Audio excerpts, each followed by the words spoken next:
SEO calculation की ये video आप लोगों ने जरूर देखी होगी। 85 लाख रुपीस की रेंटल इनकम या 12% की आरओआई अगर बनाना चाहते हो तो ये कैलकुलेशन पूरी समझ लेना। आज मैं कवर करने वाला हूँ एक नया interesting topic which is high street versus SEO. Video पूरी देख लेना क्योंकि इसमें वो पॉइंट्स कवर करने वाला हूँ जो लास्ट वीडियो में रह गए थे, एंड लाइक और शेयर जरूर कर देना। सबसे पहले बात करते हैं सप्लाई की। तो एक हाई स्ट्रीट मॉल के अंदर कम से कम भी 1000 से 1600 दुकानें होती हैं, एंड एक एससीओ के अंदर अगर प्रोजेक्ट छोटा है तो 50 प्लॉट 5 फ्लोर यानी 250 दुकानें। प्रोजेक्ट बड़ा है तो 80 प्लॉट्स 5 फ्लोर यानी 400 दुकानें। कारपेट की बात करें तो हाई स्ट्रीट के अंदर रिटेल एरिया में आपको सिर्फ 50% का कारपेट मिलता है, और फूड कोर्ट के अंदर तो सिर्फ 25% का कारपेट एरिया मिलता है। जब बात करते हैं एससीओ के अंदर तो कारपेट एरिया आपका 70 to 80% निकल के आता है रेंटल और इन्वेस्टमेंट के ऊपर। तो यहाँ अज्यूम करते हैं आप इन्वेस्ट कर रहे हो 8 करोड़, वो भी एक ग्राउंड फ्लोर की शॉप के ऊपर। आपको सुपर एरिया मिलता है कहीं ना कहीं 1600 से 1800 स्क्वायर फीट। एवरेज रेंट ले ले 200 रुपए के हिसाब से तो मंथली आपका रेंट आता है 3.5 लाख रुपए के हिसाब से।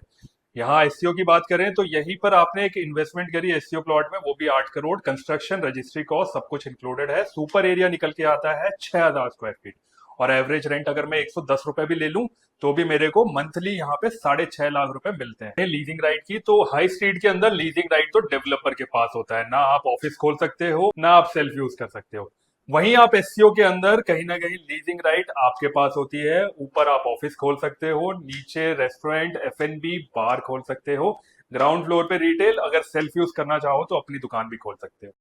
बात करें मेंटेनेंस की, तो सपोज करते हैं आपने एक 8 करोड़ की दुकान ले ली, उसमें एक ब्रांड भी आ गया।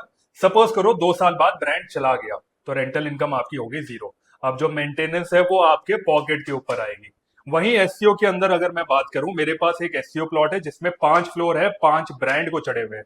सपोज करो 2 साल बाद 2 ब्रांड चले भी गए तो 3 ब्रांड का रेंट तो मुझे आता ही रहेगा, यानी रेंटल इनकम और मेंटेनेंस की नो सरदर्दी। Best and worst case scenario की बात कर लेते हैं। बेस्ट केस में अगर मॉल चल गया तो 6 से 8% का आरओआई आता रहेगा।